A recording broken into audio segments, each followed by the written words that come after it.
JRF को qualified करने के लिए मिनिमम कितना समय में हो जाएगा अगर पूरी डेडिकेशन के साथ किया? स्ट्रेटजी आपकी जानेंगे। मैराथन वीडियो देखते थे, तो आप सब सब्जेक्ट का पेपर डाउनलोड कर ले। सोशल मीडिया के जमाने में अपने आप को डिस्ट्रैक्शन से कैसे बचाया? लगता था कि किसका मैसेज आया हो? मैसेज नहीं, रील्स देखने में समय। सबसे बड़ी चीज डिस्कस बहुत ज्यादा है, और खासकर उनके लिए जरूर बताएं जो अभी 1 महीना बचा हुआ है, वो लोग क्या करें? अच्छा, आपके मित्र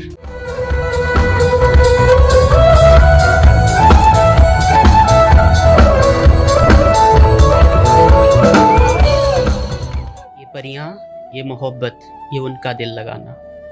ये परियां, ये मोहब्बत, ये उनका दिल लगाना, इनसे जिंदगी आबाद नहीं होती। बंध जाए बंधन जिंदगी में तो फिर जिंदगी आजाद नहीं होती। इश्क करना है तो किताबों से करो, इश्क करना है तो किताबों से करो, किताबों की इश्कबाजी कभी बर्बाद नहीं होती।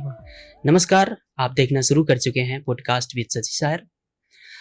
आज के समय में जहां कंपटीशन है और डिस्ट्रैक्शन भी है, ऐसे समय में लगातार अपने आप को किसी सपने की तरफ बढ़ाते रहना बड़ा ही डिफिकल्ट होता है। ऐसे समय में हमारे एक साथी आदित्य सिंह जी ने पॉलिटिकल साइंस में जेआरएफ क्वालिफाइड किया, और बल्कि क्वालिफाइड नहीं किया बल्कि AIR 26 रैंक लेकर आए हैं। हम आज के पॉडकास्ट में उनकी स्ट्रेटजी को जानेंगे और जानेंगे उनके स्ट्रगल को भी। तो आइए आदित्य जी, कांग्रेचुलेशन सबसे पहले आपको। तो थैंक यू सो मच। हाँ, तो हम सबसे पहले यही स्टार्ट करेंगे कि जिस दिन आपका रिजल्ट निकला था तो उस दिन का आपका एक्सपीरियंस क्या था? जैसे कि मैं अपना बता दूं, जैसे कि PGAT जब मैंने दिया था इलाहाबाद यूनिवर्सिटी का, तो जिस दिन हुआ मेरा रिजल्ट और मैंने देखा, तो मैं लड्डू लेकर के अपने प्रोफेसर के लिए पहुंच गया। उनकी एक डिग्निटी है फिर भी, तो लेकिन एक भाव था अंदर, तो मैं लड्डू लेकर पहुंच गया। तो ऐसा कुछ आपके साथ कुछ भी एक्सपीरियंस जो हुआ? तो हम लोग का तो नेट का ऑफिशियल डेट आ गया था 4 फरवरी को। अच्छा अच्छा। तो लेट नाइट रिजल्ट आया। हाँ। तो उस दिन एक दिन पहले हम लोग मैहर घूम के आए थे दोस्तों के अच्छा। साथ। हाँ। दोस्तों के साथ? यस, आदर्श था एक, उसके फैमिली के साथ गए थे। अच्छा अच्छा अच्छा। तो उसके अगले दिन आए, फिर लेट नाइट रिजल्ट आया, तो पता था कि आने वाला है। हाँ। लेकिन फिर रात में सब लोग जगे हुए थे घर पे, मम्मी पापा बहन जीजा सब लोग जगे हुए थे। हमसे ज्यादा उन लोग को उत्सुकता थी रिजल्ट। अच्छा अच्छा। तो फिर वो कॉल कर ही रहे थे हमेशा। तो 12 बजे के आसपास रिजल्ट आया। अच्छा अच्छा। उस समय फिर घर पे कॉल करके बताएं, मम्मी पापा सबको बताएं, सब बहुत खुश हुए। अच्छा। बधाई दिए। फिर दोस्तों का कॉल आने लगा लगातार। अच्छा। फिर सुबह ऐसे ही चला गया। फिर अगले दिन हम लड्डू लेकर प्रोफेसर के पास हम भी गए। अच्छा, जो कॉलेज में प्रोफेसर है सबको लड्डू खिलाए, अपने लॉज में सबको खिलाए। अच्छा। तो ये जो रिजल्ट आने जब हम वेट कर रहे होते हैं, उससे पहले का जो मोमेंट होता है, जो प्रेशर होता है, तो उस समय आप क्या फील कर रहे थे और कैसे उसे टैकल किया था आपने? देखिए, डर सबको लगता है जब तक रिजल्ट ना आ जाए, क्योंकि कट ऑफ देखी है 2-3 बार से बहुत हाई जा रही है। अच्छा। तो डर लग रहा था। लेकिन आंसर की मिलाए थे। तो थोड़ा सा कॉन्फिडेंस था कि अगर कट ऑफ ज्यादा ऊपर ना जाए तो हो जाएगा। अच्छा अच्छा अच्छा। तो सबसे पहला जो कॉल किया वो फैमिली मेंबर्स में से कोई था? हाँ, मम्मी कॉल अच्छा। आया। तो उन्होंने कॉल किया आपको? तो क्या कॉल कर रही थी? अच्छा अच्छा। नहीं, तो रिजल्ट आपने बताया होगा या मम्मी ने बताया? हाँ, हम ही बताया। फिर हम जैसे देख लिए कंफर्म हो गया तो हम कॉल करके बताएं। अच्छा। तो फिर क्या रिएक्शन था? बहुत खुश थी। सबको बता रही थी, वो भी घर में। रात में ही सबको, पापा को बताई सब। अच्छा, सब खुश हुए। Very nice. आपने एक बड़े मुकाम को हासिल किया है, फिर से आपको कांग्रेचुलेशन। Thank you. और आगे हम बढ़ेंगे, उससे पहले हम जानना चाहेंगे कि आदित्य जी का जो बैकग्राउंड रहा है उसे हम जानना चाहेंगे। जैसे बैकग्राउंड में स्कूलिंग कहाँ से आपकी हुई, और CBSE बोर्ड थे या UP बोर्ड थे, जो भी बोर्ड था आपका, वो बोर्ड कौन सा था? और क्या आप मानते हैं कि जो स्कूलिंग है या जो आपने बोर्ड एग्जाम दिए और फिर आप ग्रेजुएशन किए, आपने पोस्ट ग्रेजुएशन किया, तो क्या उन सब का इम्पैक्ट किसी भी कॉम्पिटिटिव एग्जाम्स में क्रैक करने के लिए पड़ता है उस बैकग्राउंड का?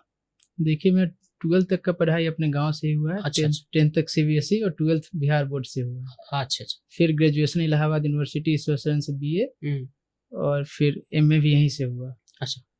तो देखिए शुरुआत का पढ़ाई थोड़ा बहुत बेस मजबूत करने में काम देता है। जैसे मेरा स्कूल टाइम से सोशल साइंस के सब्जेक्ट में थोड़ा ज़्यादा इंटरेस्ट था। टीचर लोग भी बोलते थे कि तुम्हारा GK अच्छा है, तुम UPSC का तैयारी करो, ये सब सुनने को मिलता था टीचर लोग से। और सब मैथ साइंस ये सब अच्छा नहीं था। अच्छा। लेकिन GK वाला पोर्शन मेरा अच्छा रहता था हमेशा से। तो वो सब बहुत काम दिया आगे। जैसे आजकल फैक्चुअल सवाल पूछ रहा है, इंटरनेशनल रिलेशन, यूनिट 7 ये सब उस समय बहुत काम आया है। अच्छा, तो बैकग्राउंड आपको बहुत हेल्प किया। अच्छा, इसके बाद जब आपका रिजल्ट आ गया, सब लोग खुश हो गए बहुत, फिर आप मैहर में थे, वहीं से वापस आए? हाँ, 4 तारीख को सुबह ही आए थे। अच्छा अच्छा, तो फ्रेंड्स के साथ में थे? हाँ, और सारी खुशियां उनके साथ शेयर करी होंगी। कोई अच्छा फ्रेंड रहा जो जेलस हो गया हो कि अरे यार मेरा नहीं हुआ, इसका हो गया? नहीं, ये सब पता तो नहीं चलता है। अंदर से क्या पता कौन किसके मन में। अच्छा, सामने से थोड़ी नहीं पता चलता। फिर भी किसका क्या बिहेवियर आपके प्रति चेंज होता हुआ आपको दिखा? आपको रिस्पेक्ट देने लगे लोग ज्यादा, या ऐसा कुछ हुआ? या फिर हाँ, ये जो लोग जानने वाले थे, जो इस फील्ड में आगे तैयारी कर रहे हैं, वो लोग थोड़ा पूछने लगे, स्ट्रेटजी पूछने लगे, ये सब बस यही सब और नॉर्मल। अच्छा, कोई रिश्तेदार ऐसा जो बोला हो अरे हम तो इसको पहले से जानते थे, ये कर लेगा? नहीं, थोड़ा गांव में कुछ लोग हैं जो सोचे होंगे, क्योंकि गांव में हम रहते तो पढ़ते नहीं थे। अच्छा, यहाँ आते हैं तभी पढ़ते हैं। तो गांव के लोग जरूर सोचे होंगे, इतना मुझे पता है। अच्छा अच्छा, लेकिन गांव हो या शहर हो, जिस भी एनवायरनमेंट में हम रहते हैं उसका पूरा इम्पैक्ट हम पर पड़ता है कहीं ना कहीं। तो आशा है और मैं मानता हूं कि आप पे भी पड़ा होगा इसका इम्पैक्ट जरूर। कि मतलब आपने इंस्पिरेशन कहाँ से ली कि मुझे 12th के बाद सोशल साइंस में ही जाना है, जैसे कि पॉलिटिकल साइंस ही आपने सिलेक्ट किया, ऐसा क्यों? क्या था? हम बताएं कि 10th तक में मेरा सोशल साइंस अच्छा था। अच्छा अच्छा, बाकी सब सब्जेक्ट से। तो ग्रेजुएशन में यहाँ पॉलिटिकल साइंस, इकोनॉमिक्स और ज्योग्राफी सब्जेक्ट मिला। तो पॉलिटिकल साइंस में 1-2 टीचर, बहुत प्रोफेसर अच्छे मिल गए। अच्छा, जैसे विवेक राय सर, अखिलेश त्रिपाठी सर, ये इंटरेस्ट जगह पॉलिटिकल साइंस के प्रति। और एक हमारे सीनियर भैया है, अनिकेत भैया। अच्छा अच्छा, वो जब हम ग्रेजुएशन में थे तो वो MA में थे। अच्छा अच्छा, तो उनको देख के वो बहुत कुछ बताते थे उस समय। तो उसके बाद से उनका मार्गदर्शन हमको हमेशा मिलते रहा। उनका 5 बार नेट हो चुका है, हर बार 1-2 क्वेश्चन से नेट JRF रुक जाता था। इस बार ऑल इंडिया रैंक 13 आया उनका। अच्छा अच्छा, उनका भी इसी बार JRF। तो उनका मार्गदर्शन हमको मिलते रहा, तो पॉलिटिकल साइंस में फिर इंटरेस्ट आया। फिर हम मास्टर्स भी पॉलिटिकल साइंस सब्जेक्ट से। अच्छा अच्छा, ठीक। तो आगे हम बढ़ेंगे, स्ट्रेटजी आपकी जानेंगे, यूनिट वाइज फर्स्ट पेपर में आपने क्या रिसोर्स वगैरह किया है, और पेपर 2 में आपने कहाँ से कैसे किया वो हम जानेंगे। उससे पहले कोई फनी सा एक्सपीरियंस आप याद कर पा रहे हो अगर, तो आपके स्कूल लाइफ में, या कोई भी किसी भी तरह का एक्सपीरियंस स्कूलिंग लाइफ में या फिर ग्रेजुएशन में, पोस्ट ग्रेजुएशन में आपने कोई लीडरशिप किसी की संभाली और वहां पर कोई दंगा वगैरह हो गया, ऐसा कुछ? ऐसा तो नहीं हुआ कुछ। अच्छा अच्छा, ओके, ठीक है। तो हम आपकी स्ट्रेटजी क्या रही? पेपर फर्स्ट से शुरू करते हैं। पेपर फर्स्ट में जैसे यूनिट DI, तो DI में 5 के 5 करना जरूरी होता है, या फिर 4, जैसे कि 10 यूनिट है तो 4 कर लिया, उस हिसाब से 40 क्वेश्चन अटेम्प्ट कर लिए, या फिर 5 के 5 ऐसा कुछ? नहीं, DI में तो 5 सही हो जाए तो पेपर 1 ही आपका स्कोर JRF करवाने में पेपर 1 का ज्यादा इम्पोर्टेंट है। अच्छा, पेपर 2 तो सब पढ़ते हैं। DI अगर आप प्रीवियस ईयर क्वेश्चन उठाएंगे पिछले 10 साल का और सब सॉल्व कर लेंगे तो उसी से रिलेटेड ही रिपीट होता है। अच्छा, DI का? DI, हाँ। और कौन सा पेपर फर्स्ट में यूनिट होता है जो काफी इम्पोर्टेंस रोल प्ले करता है? अभी तो ICT और इन्वायरमेंट, हायर एजुकेशन, ये सबसे ज्यादा क्वेश्चन पूछते हैं। हाँ, ये सब आप अच्छे से पढ़ सकते हैं। अच्छा, आप किसी भी YouTube चैनल पे आपको बहुत सारे लेक्चर मिल जाएंगे, बहुत से चैनल है। अच्छा, कहीं भी आपको मिल जाएंगे। एक चैनल कुमार भरत सर का है। अच्छा अच्छा, उन पे सारा प्लेलिस्ट डाला हुआ है, एक यूनिट वाइज प्लेलिस्ट, और वो सफिशिएंट है पेपर 1 के लिए। अगर आप उतना पढ़ लेते हैं, उसके बाद मैराथन या फिर रिवीजन प्रीवियस ईयर क्वेश्चन लगाते हैं, तो आपका पेपर 1 35 से 40 स्कोर कर सकते हैं उसके बाद। अच्छा, तो कुमार भरत सर कुमार के? भरत सर का, हाँ, उनका बैच भी ले सकते हैं चाहे तो, मैंने तो नहीं लिया था। अच्छा अच्छा यूट्यूब यूट्यूब से ही मटेरियल से आपने पढ़े थे, यूट्यूब हाँ। से निकाला था हाँ आपने? सब कोई कोचिंग या ऐसा कोचिंग नहीं, कुछ? बस टेस्ट सीरीज लिए थे पेपर 2 का, अच्छा। पॉल हम्म। सेंसेल का। लेकिन एक बड़ा डायलेमा होता है जब हम यूट्यूब से पढ़ रहे होते हैं, कोई कोर्स ना ले रहे हो और यूट्यूब से पढ़ रहे हैं, डायलेमा होता है कि अरे यार ये जो जिनसे हम कनेक्ट हैं वो ठीक पढ़ा रहे हैं या नहीं है, वो ट्रस्टेबल हैं या नहीं है। तो ये बड़ा रहता है स्टूडेंट को जब यूट्यूब पर रिसोर्स देखते नहीं हैं, तो आप सर्च करते किसी टीचर पर डिपेंडेंट मत होइए, आप अच्छा। जैसे सिलेबस निकाले, किसी भी कोई भी टॉपिक है जो समझ में नहीं आ रहा है, अच्छा। उसको डाल के आप किसी भी टीचर का वीडियो देख लीजिए, एक अच्छे समझा देगा, बस काफी है। अब आप पूरा पढ़ेंगे तब थोड़ा डिस्ट्रैक्शन हो जाता है। अच्छा, आप पूरा अच्छा। डिपेंडेंट जब हो जाएंगे एक ही टीचर पे, एक ही किसी का बैच लेकर, तो ऐसे आप मल्टीपल सोर्स का यूज करते रहिए। अच्छा, यूट्यूब में मल्टीपल सोर्स बहुत सारे चैनल है, आप हाँ। सब अपना। अच्छा अच्छा, आपने पेपर फर्स्ट के लिए केवल कुमार भरत सर और मैराथन वीडियो देखते थे, मैराथन उनका? हाँ, अनअकैडमी पे बहुत सारे रजत सर हैं, उनका डीआई भी अच्छा रहता था, बाकी सब सब्जेक्ट उनका बेस्ट। अच्छा अच्छा, तो उनका मैराथन बहुत हेल्प किया।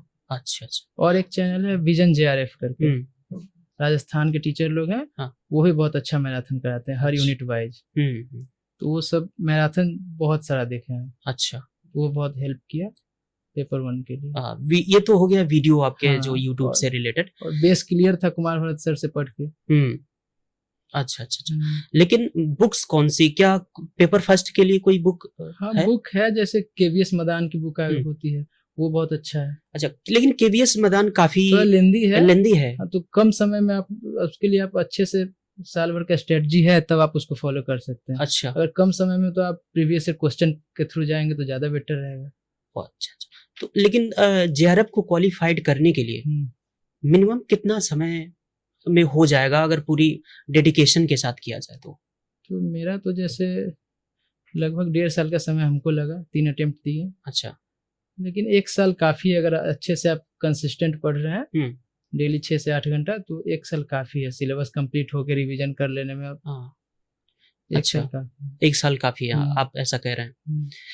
ठीक है, तो पेपर फर्स्ट की आपकी स्ट्रेटेजी ये रही कि आपने कुमार भरत को फॉलो किया और केवीएस मदान की बुक और अनअकैडमी चैनल पे बहुत सारा आता है marathon video, vision JRF channel, यही सब मैराथन वीडियो। अच्छा, लेकिन समय बात जब समय की हुई है तो हम जानना चाहेंगे, जैसे अभी जून का लगा हुआ है जेआरएफ यूजीसी नेट एग्जाम लगा हुआ है, तो इतनी जल्दी तो आपके अकॉर्डिंग जो आपने टाइम बताया 1 साल, तो हो सकता है नहीं हो सकता? उसके लिए प्रीवियस क्वेश्चन के थ्रू जाएं तो ज्यादा बेटर रहेगा। आप जितने भी एनटीए के चैनल पे सारा जितने भी सब्जेक्ट है पेपर 1 तो सबका कॉमन है। हाँ। तो आप सब सब्जेक्ट का पेपर 1 का पेपर डाउनलोड कर ले। अच्छा।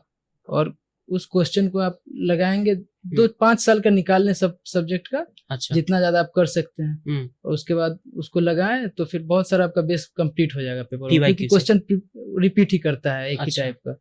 तो अगर आप कम समय में करना चाहते हैं तो प्रीवियस क्वेश्चन के थ्रू ही। अच्छा, कब तक के लगा लें पीवाईक्यू की हो जाएगा? आप 2020 के बाद का लगा लें। अब जैसे पेपर का जो नेचर है वो भी चेंज हुआ है पहले से। अभी शायद ज्यादा फोकस करंट या इंटरनेशनल पर है और कॉन्स्टिट्यूशन पर भी है, इंडियन पॉलिटिक्स पर।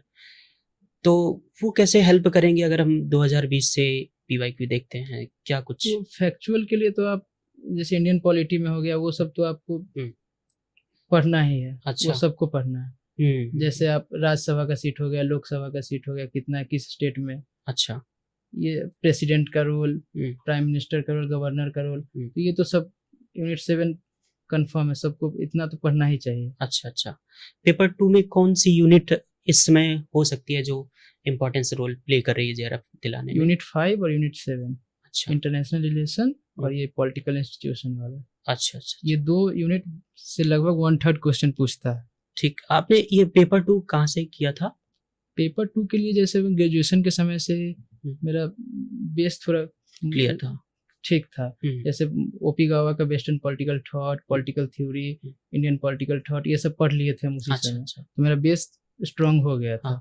उसके बाद फिर सीयूटी पीजी के समय से ही मैं पॉल साइंस हेल्प का टेस्ट सीरीज आता है टेलीग्राम पे, उसको लेता था और अभी तक 4 बार ले चुका था मैं उसका।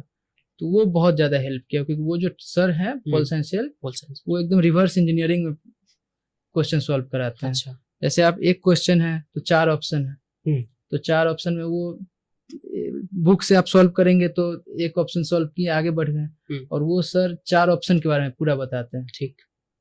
तो उससे हो गया रिवर्स इंजीनियरिंग, एक क्वेश्चन से आप 5 क्वेश्चन जान गए। हाँ। तो ये बहुत हेल्प करता है। तो उनका पॉल साइंस सेल्फ चैनल पे प्रीवियस ईयर क्वेश्चन का वीडियो डाला हुआ है। अच्छा। यूजीसी नेट का 2012 से अब तक का। तो मैं लगभग 2012 से अब पूरा वीडियो देख चुका हूँ। कुछ वीडियो 5 बार 10 बार ऐसे देख चुका हूँ। अच्छा, आपने काफी समय दिया काफी है। समय, हाँ, प्रीवियस ईयर क्वेश्चन पे बहुत ज्यादा समय। अच्छा, एक दिन में कितने घंटे आप पढ़ते रहे होंगे? एक दिन में देखिए, कोई ज्यादा बोल दें, झूठ बोलना नहीं। 6 से 8 घंटा बहुत ज्यादा हो जाता था तब। बाकी उसके बाद रिवीजन, कभी कुछ देख लिए, करंट अफेयर देख लिए, तो वो तो अलग है। लेकिन 6 घंटा डेली कंसिस्टेंट एकदम 6 घंटा हो जाता। 6 घंटा आप लाइब्रेरी या फिर रूम पे ही पढ़ते थे आप? नहीं, मैं लाइब्रेरी को प्रेफर करता था, क्योंकि गर्मी का समय था, लाइब्रेरी में अपना बैठ के, और नाइट स्टडी प्रेफर करता था। तो अब आराम से अपना 2 बजे जाते थे, फिर रात को 10 बजे। अच्छा अच्छा। तो लेट नाइट स्टडी मेरा। काफी टाइम दिया आपने कंसिस्टेंस होकर। लेकिन सोशल मीडिया के जमाने में अपने आप को डिस्ट्रैक्शन से कैसे बचाए रखा आपने? क्योंकि मैं जब रील्स स्टार्ट करता हूँ ना, तो फिर पता नहीं चलता कब सुबह शाम हो जाती है। वो सबके साथ होता था। हम भी स्टार्टिंग में जाते थे लाइब्रेरी, तो लगातार रील्स ही देखते थे। अच्छा। तो इससे डिमोटिवेट तो हो ही जाते थे इससे। तो फिर कभी क्या करते थे, इंस्टा डीएक्टिवेट, फिर 5 दिन बाद फिर एक्टिवेट कर लेते थे। अच्छा। लेकिन मैक्सिमम टाइम डीएक्टिवेट ही रखते थे उस समय। लेकिन मन नहीं मानता था ना, उसको एक्टिव कर लेते थे। 3 दिन बाद फिर एक्टिवेट कर लो। लगता था कि किसका मैसेज आया होगा। मैसेज नहीं, रील्स देखने में समय कितने लाइक्स आए। तो सोशल मीडिया पे भी आप एक्टिव रहते हैं? एक्टिव तो रहते थे। अभी क्या आपका चल रहा है? जैसे जेआरएफ क्वालिफाई हो गया और लगभग 2 से 3 महीने भी हो गए हैं, तो अब आगे के लिए क्या सोचा है, कैसे? तो आगे अब पीएचडी का नोटिफिकेशन आएगा। सेंट्रल यूनिवर्सिटी पहले प्रेफर करेंगे, कहीं भी हो जाए। अच्छा। तो ज्यादा कोशिश रहेगा इलाहाबाद हो, तो यहीं से कर्म भूमि इलाहाबाद ही रहा है। अच्छा। इलाहाबाद यूनिवर्सिटी से हो तो ज्यादा अच्छा रहेगा। अच्छा, लेकिन उसका प्रोसेस हम थोड़ा जानना चाहेंगे कि पीएचडी में एडमिशन लेने से पहले का क्या प्रोसेस होता है? किस तरह से आपको कहाँ से गाइडेंस मिला कि यहाँ करो, ऐसे करो, रिसर्च प्रपोजल बनाओ, या कैसे क्या करो? तो वो देखिए, पीएचडी इंटरव्यू होता है हर यूनिवर्सिटी में, बस इंटरव्यू देना रहता है जेआरएफ वालों को। अच्छा। तो आप एक रिसर्च प्रपोजल बनाएंगे किसी पर्टिकुलर टॉपिक पे, जिसपे आपको रिसर्च करना है 5 साल। अच्छा। तो उसके बाद आप प्रपोजल बना के जाएंगे, इंटरव्यू पैनल में प्रोफेसर रहेंगे, उससे रिलेटेड क्वेश्चन पूछेंगे। अच्छा। फिर आपका मेरिट बनेगा। तो आप अगर आप क्वालिफाई होंगे तो एडमिशन हो जाएगा, बस सिंपल प्रोसेस है। अच्छा, लेकिन उससे पहले जो रिसर्च प्रपोजल में कहते हैं काफी वो पढ़ना पड़ता है, बुक्स वगैरह, लिटरेचर रिव्यू करना पड़ता है। ये तो सब आप जिस टॉपिक पे है तो उस पे एक अच्छे ऑथर का बुक पढ़ लें। अच्छा। तो आपको ज्यादा कंटेंट मिलेगा। तो ये सब हेल्प करता है। अच्छा अच्छा। तो आपको कहाँ से गाइडेंस मिला कि ये रिसर्च प्रपोजल करो, ऐसे करो? जैसे बताएं, वो अनिकेत भैया हैं, वही उन्हीं से हम डिस्कस करते थे कि किस टॉपिक पे करें। तो मेरा इंटरेस्ट हमेशा से आईआर में रहा है। आईआर में रहा, आप आईआर की तरफ जाना चाहेंगे? तो वही बताया कि आईआर में किसी टॉपिक पे हम करेंगे, ज्यादा चांस है जियो पॉलिटिक्स ऑफ इंडो पैसिफिक, या फिर किसी इंडिया और किसी आसियान कंट्री का रिलेशन। जो स्टूडेंट्स हैं अभी ग्रेजुएशन कर रहे होंगे और उन्होंने शायद सुना ही होगा जेआरएफ के बारे में, तो फिर से मैं चाहूंगा एक बार आप जेआरएफ की जर्नी को बता दीजिए कि जेआरएफ के क्या बेनिफिट होते हैं और जेआरएफ तक कैसे पहुंचा जाता है। एक बार ग्रेजुएशन में सब्जेक्ट्स कैसे? देखिए, यूजीसी नेट जेआरएफ साल में 2 बार एग्जाम कराती है। आप इससे हायर एजुकेशन में जा सकते हैं, एकेडमिक्स में प्रोफेसर बन सकते हैं। अच्छा। रिसर्च कर सकते हैं अच्छे इंस्टीट्यूशन से। तो इसमें, और आप तैयारी का बात कर रहे हैं तो जो यूजी में है स्टूडेंट, उनको पहले तो बेसिक बुक कंप्लीट कर ही लेना चाहिए। अच्छा। यूजी में रहते हुए। ताकि, क्योंकि यूजी और मास्टर्स में कोई डिफरेंस है नहीं। जो चीज यूजी में पढ़ते हैं वही चीज मास्टर्स में भी है। अच्छा। तो आप अगर यूजी में कंप्लीट कर लेंगे, अपना बेस स्ट्रॉन्ग कर लेंगे, तो मास्टर्स में आपको फायदा मिलेगा। आप कॉलेज की पढ़ाई पे डिपेंडेंट ना रहेंगे। अच्छा। खुद से करके नेट जेआरएफ कर सकते हैं। तो जो बुक हो गया ओपी गावा का, ये नॉर्मल बुक हो गया। फिर आईआर में आप पढ़ सकते हैं एक अच्छा book, globalisation of world politics, Baylis and Smith का। अच्छा। या फिर पॉलिटिकल ये ग्लोबल पॉलिटिक्स है एंड्रयू हेवुड का, अच्छा, वो भी अच्छा बुक है। ये आपका कौन सा अटेम्प्ट था? ये मेरा थर्ड अटेम्प्ट था। थर्ड अटेम्प्ट, इस थर्ड अटेम्प्ट में आपने AIR 26 जी हासिल किया है।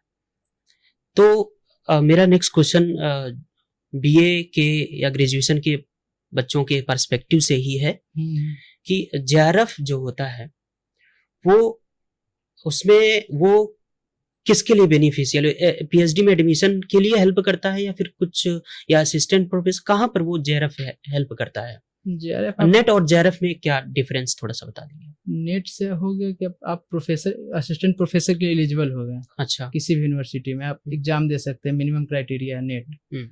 और इससे अगर नेट से आप रिसर्च भी कर सकते हैं।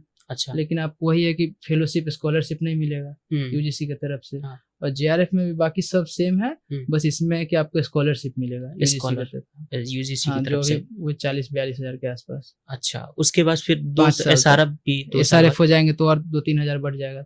अच्छा अच्छा, तो इसमें बस फाइनेंशियल आप इंडिपेंडेंट हो जाएंगे। हाँ, आप अच्छे से रिसर्च कर पाएंगे। तो ग्रेजुएशन में जो स्टूडेंट्स हैं उनके लिए एक बड़ा मैसेज है, और ये मोटिवेशन भी है और गाइडेंस भी है कि आप ध्यान से अच्छे से ग्रेजुएशन को जो सब्जेक्ट्स हैं उनको देखें और बिल्कुल भी लापरवाही ना करें। ग्रेजुएशन को पढ़ते टाइम यूं ही ना करें, अच्छे से करें, क्योंकि वो आपको हेल्प देगा। अच्छा, जो UGC नेट एग्जाम देते हैं तो वो उसका फॉर्म ग्रेजुएशन के जस्ट तुरंत बाद या फिर सेकेंड सेमेस्टर PG में अप्लाई कर सकते हैं? PG में अपीयरिंग में आप डाल सकते हैं। PG अपीयरिंग में डाल सकते हम तो फर्स्ट सेमेस्टर में तभी दे दिए थे एग्जाम। अच्छा, दिसंबर 2024 वाला। हाँ, आप दे सकते हैं अगर आपका कंप्लीट है। आप कॉन्फिडेंस आता है एग्जाम देने से। अच्छा, अगर आप चाहते हैं कि एग्जाम देके खुद बैठेंगे तो ज्यादा अच्छे से समझ में आएगा कैसा क्वेश्चन आता है, फिर आप उस तरीके से पढ़ पाएंगे खुद से।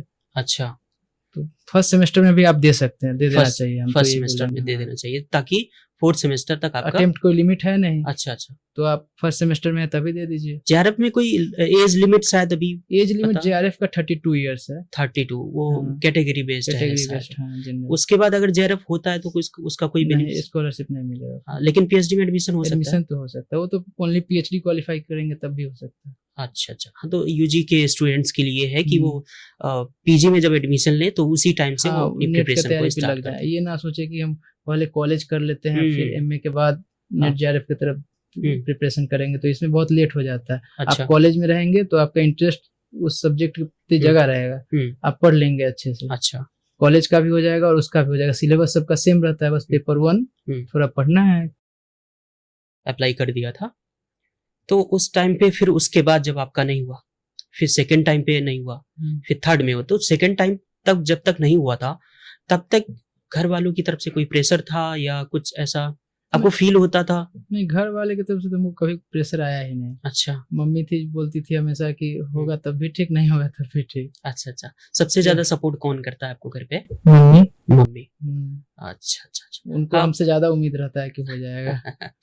उम्मीद रहता है, हाँ, उम्मीद तो हमें सभी घर वालों को, मेंबर्स को रहता ही है। तो अब माता श्री वो मोटिवेट करती हैं आपको, सपोर्ट भी करती हैं, और कोई फैमिली मेंबर्स जिनकी वजह से आप इस जर्नी में और ज्यादा डीप चले गए कि नहीं नहीं मुझे उनके लिए करना है, ऐसा कोई? ऐसा देखिए, मेरे पापा हमेशा से बोलते थे कि कुछ करता नहीं है, मतलब कुछ करता तो पेपर में नाम आता है, ये सब ऐसा हमेशा से वो बोलते थे। अब पिताश्री की तो यही इमेज होती है। मतलब मम्मी बोलती थी कि पढ़ता है तो बोलते थे कि तो पढ़ा तो पेपर में नाम कहाँ आया कुछ। अच्छा, तो ये चीज उनके पापा मेरे बहुत स्ट्रगल किए हैं, तो ये सब बहुत मोटिवेट करता था पढ़ने में। अच्छा, अभी भी करता है वो सब। माँ बाप का चेहरा सामने आ जाता है, ना पढ़ो तो, या फिर हो जाता है ना कि आप नहीं पढ़े तो एकदम लो फील करने लगेंगे, कॉन्फिडेंस नहीं आएगा कि आज कुछ नहीं पढ़े। तो ये सब अब माँ बाप का चेहरा सामने आ जाता है तो आप और पढ़ेंगे। तो ये सब पापा का भी बहुत रोल रहा है। अच्छा, तो उनका सपोर्ट काफी आपको रहा है सारे फैमिली मेंबर्स का। तो उसमें आपने कोई ऐसा कोई मोमेंट जब आप बहुत ज्यादा टूट गए हो? हाँ, ये मेरे साथ हुआ था। एग्जाम से 20 दिन पहले मेरी दादी एक्सपायर कर गई थी, और एग्जाम के कारण हम जा नहीं पाए थे, घर नहीं जा पाए। तो वो बहुत अंदर से बुरा भी लग रहा था कि जा नहीं पाए, लेकिन मन में था कि दादी का आशीर्वाद मिलेगा, कुछ नहीं गए कुछ तो कुछ करे, और मेहनत करने का जुनून आया। और एक दिन के लिए बस घर गए थे काम में, तो ये चीज बहुत था। दादी से कनेक्टेड थे और लेकिन उन्हीं के काम में नहीं जा पाए, ऐसे समय पे एक्सपायर की एग्जाम के कारण। एग्जाम से 20 दिन पहले की बात है। हाँ। काफी टफ समय होता है ऐसे जब एग्जाम लगा होता है और आपका कोई अपना गुजर जाता है। तो आदित्य जी हम थोड़ा सा और आगे बढ़ते हैं जी। इस स्ट्रेटेजी के बारे में हमने बात कर लिया है। आपके P1 पेपर 1 में क्या कैसे आपने किया है, पेपर 2 में क्या कैसे आपने किया है, और कुछ बताना चाहेंगे इस जर्नी से रिलेटेड? कौन से और सोर्स या बुक्स जो आपको याद आ रही हूँ, या कुछ भी जो आप जिसने आपको मोटिवेट किया हो, गाइड किया हो? इसमें तो आप एक एजू सीकर का रैपिड फायर रिवीजन आता है, नोट्स टाइप का है, उसमें प्रीवियस क्वेश्चन से रिलेटेड पूछता है। अच्छा। तो उसका पीडीएफ भी हम कितने बार 2-3 बार पढ़ चुके थे। अच्छा। हर एग्जाम से पहले 2-3 बार पूरा पढ़ जाते थे। तो वो भी बहुत अच्छा है। अगर स्टूडेंट उसको प्रेफर करेंगे तो आप नोट्स जैसा खुद का नोट्स नहीं बनाना पड़ेगा, नोट जैसा आप पढ़ सकते हैं उसको। अच्छा। और सबसे बड़ी चीज डिस्कस बहुत ज्यादा हेल्प करता है। अगर आप तैयारी कर रहे हैं, अगर आपका कोई साथी है वो भी तैयारी कर रहा है, तो आप उससे डेली कम से कम 1 यूनिट डिस्कस कीजिए। अच्छा। डिस्कस करने से बहुत ज्यादा नॉलेज आप दोनों को आएगा। जैसे हम बताया अनिकेत भैया साथ में पढ़ते थे, तो हम डेली शाम को एग्जाम से 1 महीने पहले डेली 2 से 2.5 घंटा डिस्कस करते थे कॉल पे। अच्छा।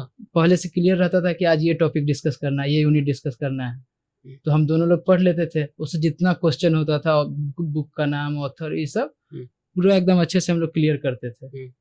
कोई भी डाउट किसी को होता था तो पूछ लेते थे, जो हमको नहीं आता वो बता देते थे। तो ऐसे ये बहुत ज्यादा हेल्प किया मेरे जर्नी में, डिस्कशन। अच्छा, डिस्कशन आपको बहुत ज्यादा हेल्प किया। एक बात थी कि जब आप डिस्कशन के लिए किसी को चुनते हैं, तो अगर आप अपोजिट जेंडर को सेलेक्ट कर लें तो डिस्कशन ज्यादा देर चलता है। तो फिर वो डिस्कशन पढ़ाई से कहीं और चला जाएगा तो वो हेल्पफुल नहीं रहेगा। तो आपने अनिकेत भैया को सेलेक्ट किया जी। आप डिस्ट्रैक्शन से बचना चाहते थे या फिर? उस समय तो एग्जाम से, जब आप एग्जाम नजदीक रहता है तो आप हर तरह के डिस्ट्रैक्शन से बचना ही चाहते हैं। हाँ। जिससे समय ना बर्बाद हो। अच्छा। तो ऐसे भी, और उनके पास नॉलेज अच्छा था। तो केवल आप 7 घंटे 8 घंटे पढ़ते थे? हाँ। उसके बाद फ्रेंड्स के साथ में मौज मस्ती हुआ करती थी? हाँ, हो जाता था। शाम में कभी घूमने निकल गया, कोई दोस्त आ गया। हाँ। तो ये तो हो ही जाता था। आप कितना भी कंट्रोल करेंगे नहीं हो पाएगा आपसे। आप नहीं रुक पाएंगे। अच्छा। ऐसा कोई फ्रेंड जिसे लगा हो कि ये बंदा ना कोशिश कर रहा है कि यार इसका हो जाएगा, ऐसा करते हैं, इसको कहीं ना कहीं लगा देते हैं, उसको लगा देते हैं कि आओ चलो सिनेमा देखते हैं, आज ये मूवी आई, आज वो मूवी आई है, ऐसा कोई मित्र? नहीं, ऐसा तो जितने भी मेरे दोस्त हैं सब अच्छे हैं। सब हमेशा मोटिवेट ही करते थे। अच्छा। बोलते थे, कभी अगर नहीं भी जा पा रहे हैं कभी, तो बोलते थे कि ठीक है तुम पढ़ो मत जाओ, हम लोग जा रहे हैं। हमेशा ये सब मेरे साथ होता था। कोई फोर्स नहीं करता था कि चलो पढ़ाई छोड़ के चलो। अच्छा, तो आपकी ड्रीम यूनिवर्सिटी का कौन सी है जिसमें आप PhD एडमिशन लेना चाहेंगे? JNU ट्राई करेंगे, अगर नहीं हुआ तो फिर इलाहाबाद BHU वगैरह देखा जाएगा उसे, लेकिन जो मन में है कि इलाहाबाद। अच्छा, इलाहाबाद मिल जाए तो अच्छा है। इलाहाबाद आपकी कर्म भूमि है। यहाँ पर आप कितने साल से? हम लोग 2022 में आए थे ग्रेजुएशन के समय। अच्छा, बेसिकली लेट था तो बेसिकली आप कहाँ से हैं? वैशाली डिस्ट्रिक्ट। वैशाली डिस्ट्रिक्ट से हैं, ठीक है। तो आदित्य जी, आपने बहुत अच्छे से एक्सप्लेन किया, लेकिन एट द एंड और कुछ बताएं हमारे जो ग्रेजुएशन में है और या पोस्ट ग्रेजुएशन है, और खासकर उनके लिए जरूर बताएं जो अभी 1 महीना बचा हुआ है, वो लोग क्या करें, वो लोग कैसे कि उनका JRF हो जाए इस बार? आप कर सकते हैं कि प्रीवियस ईयर क्वेश्चन, और जो जिस यूनिट से ज्यादा क्वेश्चन आ रहा है, जैसे इंटरनेशनल रिलेशन, तो उसमें जो कोल्ड वॉर का सारे इवेंट आपको पता होना चाहिए। अच्छा, तो आप ये सब क्लियर कर लें और प्रीवियस ईयर क्वेश्चन ज्यादा से ज्यादा देखें आप। अच्छा, आप जैसे देखेंगे, बुक में देखना चाहते हैं, यूट्यूब पे अवेलेबल है, यूट्यूब पे देखिए। तो ओवरऑल स्ट्रेटजी आप बता दीजिए कि क्या करना चाहिए कि उनका निकल जाए। 1 महीना है, और साथ ही साथ उनको भी ध्यान में रखिए जो जून के अलावा भी आगे देने वाले हैं? तो जो देखिए, जो बिगिनर है उनको तो पहले अपना बेसिक स्ट्रॉन्ग करना पड़ेगा। आप अच्छे बुक पढ़ सकते हैं, और जिनका समझे बेस कंप्लीट है वो प्रीवियस ईयर क्वेश्चन के थ्रू पढ़े तो ज़्यादा बेटर रहेगा। अच्छा। और जैसे आप बुक पढ़ सकते हैं, एक पॉलिटिकल आइडियोलॉजी है, उससे क्वेश्चन बहुत सारा रिपीट होता है। पॉलिटिकल आइडियोलॉजी एंड्रयू का का। तो उसमें जैसे अच्छे अच्छे टॉपिक है, जो मल्टीकल्चरलिज्म हो गया, फेमिनिज्म हो गया, इकोलॉजिज्म, ये सबसे क्वेश्चन हर बार आते ही हैं। तो ये टॉपिक आप उससे कवर कर लेंगे तो डायरेक्ट क्वेश्चन रिपीट होगा। अच्छा। उससे बहुत क्वेश्चन आता है। स्टैंडर्ड बुक को प्रेफर कर। और कौन सी स्टैंडर्ड बुक हैं जो आप बताना चाहेंगे? इंटरनेशनल रिलेशन का हो गया, जैसे ग्लोबलाइजेशन ऑफ वर्ल्ड पॉलिटिक्स। अच्छा। ग्लोबल पॉलिटिक्स हो गया एंड्रयू हेवुड का। और भी बहुत सारे, हर पब्लिक एडमिनिस्ट्रेशन का अलग एक आता है उसका। ओपी गावा की भी कई बुक्स। ओपी गावा का आपको बेस अगर स्ट्रॉन्ग करना है तो ओपी गावा का बुक सबसे बेस्ट है। जैसे पॉलिटिकल थ्योरी हो गया, आपको जो कॉन्सेप्ट जस्टिस, लिबर्टी, ये सब नहीं समझ में आ रहा है, आप वहाँ से पढ़ेंगे तो आपको अच्छे समझ में आएगा। WPT हो गया, उसमें आपको हॉब्स, जितने भी थिंकर है, एरिस्टोटल, प्लेटो से स्टार्ट करेंगे, सब कवर हो जाएगा उससे। अच्छा। उससे ज़्यादा क्वेश्चन पूछता नहीं है, नॉर्मल उसको कवर हो जाता है सब। जैसे टाइम भी कम है और बुक्स को पढ़ना थोड़ा टाइम टेकिंग है, तो बुक्स ना पढ़ करके क्या PYQ पर ध्यान दें या फिर यूट्यूब पर ध्यान दें? PYQ पे ध्यान दे दें, और जितने भी जो चैनल है जैसे एजू सीकर, ये सब नोट्स को एकदम कंपाइल करके बनाते हैं, शॉर्ट नोट्स, तो वो सबको भी आप प्रेफर कर सकते हैं। और जब आप प्रीवियस ईयर क्वेश्चन देख रहे हैं तो जो क्वेश्चन आपको लगे कि टफ है, ये कभी देखे नहीं इससे पहले, उसको आप नोट कर लें। अपना एक शॉर्ट नोट्स बनाते चले, ये नहीं कि बस वीडियो देखे और कुछ नोट्स नहीं बनाए। तो जो आप इम्पोर्टेंट लगेगा उसको लिख लेंगे, बाद में कभी भी रिवाइज कर सकते हैं। अच्छा। तो वो ज्यादा हेल्प करता है। मतलब वीडियो देखते चले, देख के भी, और प्रीवियस ईयर क्वेश्चन से आपका हर एक यूनिट कवर हो सकता है, इतना मेरा मानना है। जैसे हम किए हैं, अगर आप बुक नहीं भी पढ़ते हैं, क्योंकि क्वेश्चन तो एकदम देख ही रहे, फैक्चुअल आ रहा है, एकदम थ्योरेटिकल आ नहीं रहा अंदर, एकदम डीपली पूछता नहीं है। हाँ। तो आप प्रीवियस ईयर क्वेश्चन के थ्रू भी कर सकते हैं। अच्छा, बात PYQ की है तो पेपर फर्स्ट में ऐसी कोई बुक जो केवल PYQ जिसमें मिलते हो, और सेकंड में ऐसी कोई बुक जो जिसमें केवल PYQ मिलते हो? क्योंकि इंटरनेट कहीं पर दूर दराज से जो स्टूडेंट्स है शायद उनके पास ना उपलब्ध हो। पेपर 1 के लिए अरिहंत का आता है। अच्छा, बेस्ट है वो ठीक है। हाँ। और पेपर 2 में घटना चक्र की एक बुक आती है। पेपर 2 का हाँ, उसमें भी अच्छे से एक्सप्लेन किया हुआ है, एक आंसर को एकदम लॉन्ग में एक्सप्लेन किया हुआ है। अच्छा। तो आप पढ़ेंगे तो आपका जो भी क्वेश्चन से कॉन्सेप्ट है वो क्लियर हो सकता है। अच्छा। प्रीवियस ईयर क्वेश्चन से वो उन बुक्स से। और अगर आप ऑनलाइन देखना चाहते हैं, यूट्यूब प्रीफर करते हैं, तो पॉल साइंस सेल्फ चैनल है। अच्छा। उस पे सारा वीडियो एकदम 2012 से अब तक का प्रीवियस ईयर क्वेश्चन डाला हुआ है। अच्छा। एक प्लेलिस्ट बना के, वो प्लेलिस्ट आप एकदम फॉलो कर लीजिए, जितनी बार देख सकते हैं देखिए। PYQ पे ज्यादा ध्यान देना है और इन बुक्स का सहारा ले सकते हैं PYQ को पढ़ने के लिए। और PYQ फर्स्ट में भी मतलब वो पेपर फर्स्ट में PYQ सब इम्पोर्टेंट, दोनों में प्रीवियस ईयर क्वेश्चन दोनों में ओनली PYQ पर निकल जाएगा, निकल सकता है। हाँ। अगर आपका बेस मजबूत है तब। अच्छा। आप एक बार किसी चैनल से सब टॉपिक से गो थ्रू हो चुके हैं, उसके बाद ये नहीं कि आप पढ़े नहीं, कुछ टॉपिक क्लियर ही नहीं है और प्रीवियस ईयर क्वेश्चन लगा रहे हैं। अच्छा। एक बार कम से कम कोई भी हर टॉपिक को गो थ्रू हो जाए, थोड़ा बहुत जान ले उसके बारे में। किसी चैनल, बहुत सारे चैनल है यूट्यूब पे, सब डाले हुए हैं, सब पढ़ाए हुए हैं, यूनिट वाइज डाले हुए हैं वीडियो। अच्छा। आप किसी का देख सकते हैं, तो उसके बाद प्रीवियस ईयर क्वेश्चन लगाएं। आपने ये, आपका ये थर्ड अटेम्प्ट था, राइट? सो फर्स्ट और सेकंड में आपने ऐसे क्या मिस्टेक की कि कहीं ना कहीं कुछ रह गया कमी? फर्स्ट अटेम्प्ट में तो उतना पढ़े नहीं थे, पहली बार दिए थे, सीरियसली उतना लिए नहीं। अच्छा। सेकेंड अटेम्प्ट में अच्छे से मेहनत किए थे, तो उसमें 5 क्वेश्चन से JRF रह गया। अच्छा। फर्स्ट अटेम्प्ट में? सेकेंड में आपका 5। तो उसमें लगा कि मेरा थोड़ा IR और इंडियन पॉलिटिकल थॉट ये सब थोड़ा वीक था। अच्छा। उसमें इजी क्वेश्चन गलत हो गए थे, जैसे सावरकर का 6 glorious epoch of Indian history है। अच्छा। वो गलत हो गया था। तो बहुत इजी क्वेश्चन गलत हुआ था, उससे हम सीख लिए और आगे इम्प्रूव किए वो सब। वो सारा इम्प्रूव करे तब आपका हुआ। लास्ट में आप किसे क्रेडिट देना चाहेंगे सबसे ज्यादा, और किसे? सबसे ज्यादा क्रेडिट तो माँ बाप को ही देंगे। हाँ। बहुत मेरे लिए बहुत किए हैं। अच्छा। हमसे ज्यादा उनको उम्मीद रहता था कि कर लेगा, हमेशा मोटिवेट करना कि नहीं भी होगा, कुछ तो कर ही लेगा ना। अच्छा। और फिर दादा दादी हो गए, बहन हो गई, सब दादा दादी नहीं रहे लेकिन उनका आशीर्वाद हमको मिलते रहा, इतना हमको पता चलता था पूरे जर्नी में। अच्छा, आपके मित्र और दोस्त लोग का तो है ही सपोर्ट। कितना सपोर्ट रहा है, कैसे सपोर्ट करते थे? दोस्त लोग सपोर्ट जैसे कभी डिमोटिवेट तो करते नहीं थे, मेरे दोस्त लोग एकदम अच्छे थे। और कभी ये नहीं कि जबरदस्ती चलो यहाँ चलो घूमने चलो, नहीं भी जाए तो बोलते थे तुम पढ़ो हम लोग जा रहे हैं घूमने। अच्छा, ऐसे हाँ, काफी सपोर्टिव थे। कुछ फ्रेंड्स के नाम लेना चाहेंगे आप? फ्रेंड्स के हैं जैसे आदर्श हो गया, एक मेरा 7th क्लास से पढ़े, दिव्यांश हो गया, अच्छा, अभिषेक हो गया, और मेरा रूम पार्टनर भी था, वो भी जितने देर हम पढ़ते थे वो भी बैठता था मेरे साथ। अच्छा, सुबह अगर हम उठ के पढ़ते थे तो वो भी मेरे साथ पढ़ता था, 4 घंटा पढ़ेंगे तो वो भी 4 घंटा पढ़ता था। अच्छा, तो थोड़ा मोटिवेशन बना रहता था। अच्छा, सीनियर्स में आपके कौन सपोर्ट करता रहा आपको, किसको क्रेडिट देंगे आप?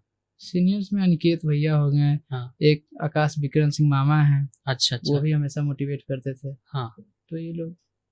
और प्रोफेसर्स में क्रेडिट देना चाहेंगे? प्रोफेसर में तो समझे कॉलेज के प्रोफेसर, सब प्रोफेसर अच्छे थे। हाँ, अंकित सर थे, अच्छा, वो थोड़ा बताते थे, हमेशा पूछते रहते थे क्या जी क्या हुआ, पहले JRF नहीं हुआ तब भी अगली बार तुम्हारा हो जाएगा, तो उससे थोड़ा मोटिवेशन मिलता था। हाँ, मोरल आपको स्ट्रेंथ देते रहे होंगे, चाहे वो प्रोफेसर्स हो या आपके फ्रेंड्स हो या फिर फैमिली मेंबर्स हो, सभी आपको सपोर्ट करते रहे हैं।